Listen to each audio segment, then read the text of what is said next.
9মান বজাৰ পৰাই মানে ডিবিলা হাইস্কুলৰ আজি 10ম শ্ৰেণীৰ ছাত্ৰ ছাত্ৰীসকলৰ আজি বিদায় মিটিং আছিল। সেইতে এই বছৰ মেট্ৰিক পৰীক্ষাৰ্থীসকলৰ বিদায় সভাৰ কাৰণে আমাৰ ডিবিলা হাইস্কুলৰ যিখিনি ছাত্ৰ ছাত্ৰীখিনি স্কুল অভিমুখে আহি থকা অৱস্থাত ডিবিলা চৌকাত ঠিক 9:30মান বজাতেই এই ডাম্পাৰ এখনে 10মান শ্ৰেণীৰ ল'ৰা এজনৰ ভৰিৰ ওপৰেৰে বাইকখন এই ডাম্পাৰখন উঠি যায়।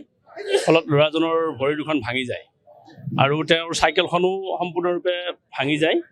আৰু তাৰ পৰিপ্ৰেক্ষিতত ডিবিলাৰ বণিকসন্থাৰ সকলো ৰাইজে লগ লাগি ডাম্পাৰখন ধৰিলে। লগতে ল'ৰাজনক আমি এই মুহূৰ্তত মেডিকেললৈ প্ৰেৰণ কৰা হৈছে।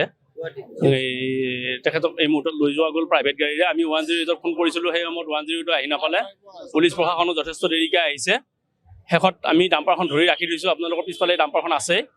এই ল'ৰাজনৰ ইতিমধ্যে অৱস্থা বহুত ভাল নহয়, একেবাৰে দুখীয়া ঘৰৰ ল'ৰা। আৰু আমি লক্ষ্য কৰিছোঁ আজি কিছুদিন আগৰ পৰাই ঠিক স্কুল টাইমৰ সময়খিনিতেই ডাম্পাৰৰ দৌৰাত্মৰ কাৰণে স্কুলীয়া ল'ৰা ছোৱালী তথা সাধাৰণ জনতাৰ যথেষ্ট অসুবিধাৰ সন্মুখীন হৈছে। ইয়াত কোনো পুলিচ প্ৰশাসনৰ আমি নিষেধাজ্ঞা এতিয়ালৈ দেখা পোৱা নাই। গুৰুত্বপূৰ্ণ বিষয়টো হ'ল কি, স্কুল টাইমত যি ডাম্পাৰৰ চলাচল, এই ডাম্পাৰৰ চলাচলটো অতি ভয় লগা ধৰণে হৈ আছে। আৰু সমগ্ৰ ডিবিলা অঞ্চলত এই ভাটিবেলা বা ৰাতিপুৱাৰ ভাগত স্কুল টাইমৰ সময়খিনিত যি ডাম্পাৰৰ দৌৰাত্ম, সেই ব্যৱস্থাটোৰ কাৰণে আমি আচৰিত হৈছোঁ যে বিষয়টো মানে স্কুল টাইমত ডাম্পাৰসমূহ বন্ধ কৰিবৰ কাৰণে প্ৰশাসনীয় ব্যৱস্থা একো নাই যেন পৰিলক্ষিত হৈছে।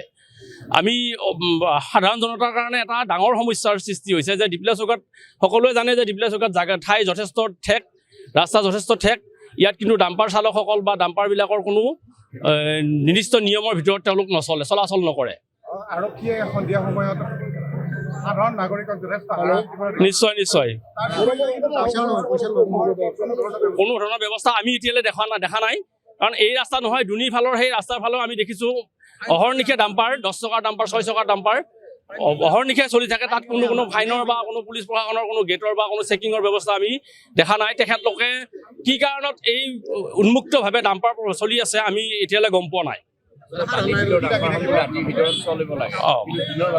এতিয়াতো সন্মুখত এতিয়া 9:30 বজাত ডিবিলা চৌকাত এক্সিডেণ্টে হ'ল। এখন সম্পূৰ্ণ বালি ভৰ্তিৰ ডাম্পাৰ এখন আপোনালোকে দেখিছে। এইখন এখন বালি ভৰ্তি ডাম্পাৰ। ইয়াততো আৰু বালিশিল বুলি কথা নাই।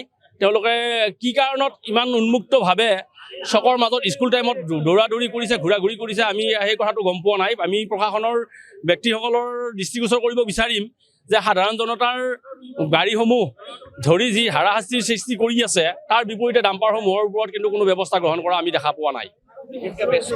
বিশেষকৈ স্কুল টাইমটোৰ সময়ত স্কুলীয়া আমাৰ ডিবিলা অঞ্চলত আপোনালোকে জানে পশ্চিম দৰং জাতীয় Vidyalaya, Sankardev Shishu Niketan, Dibila high school, NRDS college, Gyandeep academy, এই ইমানখিনি স্কুল কলেজ থকাৰ পিছত এই ডিবিলাৰ চকৰ এই আশে পাশে ঠাইখিনিত ডাম্পাৰৰ যি দৌৰাত্ম, এইটো আচলতে অতি ভয় লগা পৰিৱেশ এটাৰ সৃষ্টি হৈ আছে। আমি আশা কৰিম যে পৰৱৰ্তী পৰ্যায়ত যে এই ডাম্পাৰসমূহৰ স্কুল টাইমৰ সময়ত বিশেষকৈ স্কুল টাইমটোত ডাম্পাৰসমূহৰ চলাচলটো যাতে প্ৰশাসনে অলপ ব্যৱস্থা গ্ৰহণ কৰে, তাৰ প্ৰতি আমি প্ৰশাসনৰ ওপৰত এটা অনুৰোধ ৰাখিম।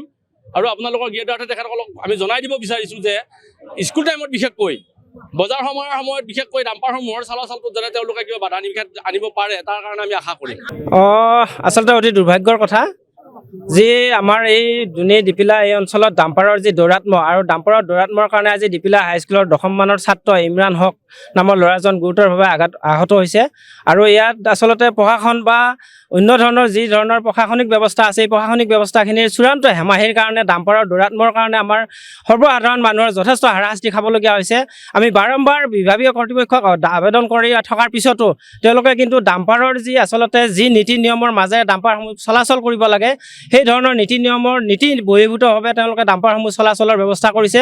আৰু ইয়াক প্ৰশাসনে কিন্তু ইয়াত কোনো ধৰণৰ উচিত পদক্ষেপ লোৱা আমি দেখা নাই। গতিকে আমি প্ৰশাসনক আজি এই আপোনালোকৰ চেনেলৰ জৰিয়তে আমি দাবী জনাব বিচাৰিছোঁ যে ভৱিষ্যতৰ দিনত আচলতে ডাম্পাৰসমূহ চলাচলৰ ক্ষেত্ৰত স্কুলৰ ল'ৰা ছোৱালী অহা যাতায়াতৰ কৰাৰ সময়ত পৰীক্ষাৰ সময়ত আজি 10ম মানৰ ছাত্ৰগৰাকীৰ বিদায় অনুষ্ঠান আছে, ল'ৰা ছোৱালীসমূহৰ কান্দা কথা বা কি অৱস্থাত আছে এই ল'ৰাসমূহ, এই ধৰণৰ ব্যৱস্থাখিনিৰ কাৰণে বিভাগীয় কৰ্তৃপক্ষই পৰৱৰ্তী সময়ত যাতে ডাম্পাৰসমূহ চলাচলৰ ক্ষেত্ৰত নিশা 9 বজাৰ পিছত যাতে ডাম্পাৰসমূহ চলাচলৰ ব্যৱস্থা কৰি দিয়ে, তাৰ কাৰণে আমি দাবী জনাইছোঁ। আৰু অতি শীঘ্ৰে এই ডাম্পাৰ ডাম্পাৰ চালকসকলৰ যি দৌৰাত্ম এই দৌৰাত্ম ৰোধ কৰিবৰ কাৰণে তেখেতসকলে উচিত পদক্ষেপ গ্ৰহণ কৰিবৰ কাৰণে আমি আজি ছাত্ৰ সন্থাৰ তৰফৰ পৰা দাবী জনাইছোঁ আৰু আমি খবৰ পোৱা মতে জৰুৰীকালীন সেৱা আৰু আৰক্ষী বিভাগ তেখেতসকলে যি সময়ত খবৰ দিয়া হৈছিল সেই সময়ত খবৰ দিয়াতকৈ কিন্তু বহুত দেৰিকৈ আহি পাইছে যাৰ কাৰণে ল'ৰাজনে যথেষ্টখিনি অসুবিধাৰ সন্মুখীন হ'বলগীয়া হৈছে সৰ্বসাধাৰণৰ কিন্তু যথেষ্ট অসুবিধাৰ সন্মুখীন হ'বলগীয়া হৈছে প্ৰতি বছৰে আচলতে ডাম্পাৰৰ যি দৌৰাত্ম এই ডাম্পাৰৰ দৌৰাত্মৰ কাৰণে আমাৰ সাধাৰণ ৰাইজ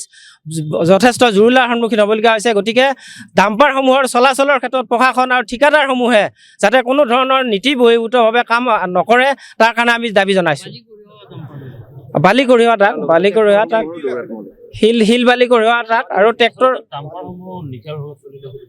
ডাম্পাৰসমূহ আমি কৈছোঁ যে জিলা প্ৰশাসনক আমি দাবী জনাইছিলোঁ বহুদিন আগতে যে ডাম্পাৰসমূহ নিশা 9 বজাৰ পিছত চলাচলৰ ব্যৱস্থা কৰক কাৰণ ৰাতিপুৱা এই সময়খিনিত স্কুলৰ ল'ৰা ছোৱালী বা বিভিন্ন ধৰণৰ কৰ্মচাৰীসমূহ অহা যোৱা কৰে এই ৰাস্তাৰে আৰু আমি এটা দাবী জনাব বিচাৰিছে আচলতে এই ৰাস্তাসমূহত ডাম্পাৰৰ চলাচলৰ উপযোগী হয়নে নহয় আমাৰ কিন্তু সন্দেহ আছে যিকোনো খবৰৰ বাবে যোগাযোগ কৰক 7099017330 লগতে 7099017110 নম্বৰত